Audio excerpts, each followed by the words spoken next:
Being a child in war, it's difficult, and I had no desire to really survive because I'd lost everything.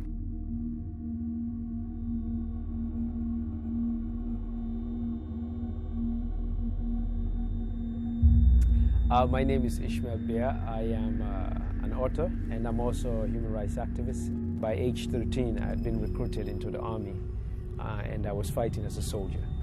When the war finally came to my part of the country, I was 12 years old, and I started running from it. I lost everything, my immediate family was killed in the war, so my mother, father, and two brothers. You learned to function in madness very quickly. You have to adapt to your situation in order to survive. And often you're exposed to extreme levels of violence that you've never even heard of. There was a lot of hardship. We had lots of arms and ammunition, but no food, no medicine, and lots of drugs. But also when you've lost family and everything, you quickly learn to belong to this group.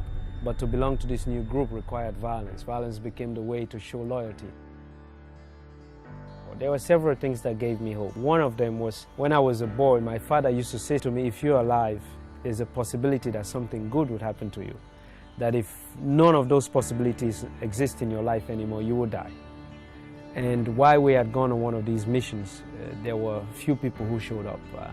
And I vividly remember them wearing this thing that says UNICEF on it and the logo of this person with this baby. And I remember thinking to myself the first time that maybe they're like a new mercenary group that we're gonna collaborate with, because I never heard of UNICEF.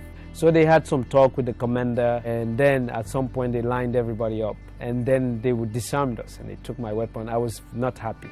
I was actually very upset, because I knew what that meant, not to have a weapon in the context that I was in. And then they put us in this vehicle and said, we're going to recover from the war and become a child again.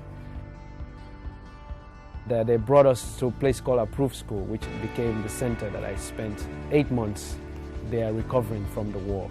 It's because of that intervention that took me out of that situation and made other things possible.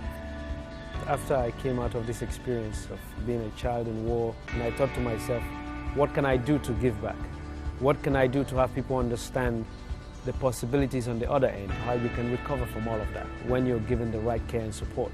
So I decided to be an example for both people coming out of the struggle, but also people who are doing that work to assist people coming out of that struggle. It's not often you come out of a situation, you meet somebody who has come out of a similar situation like you, and it's doing well and it's standing there. So it gives you hope that you too can do something with yourself.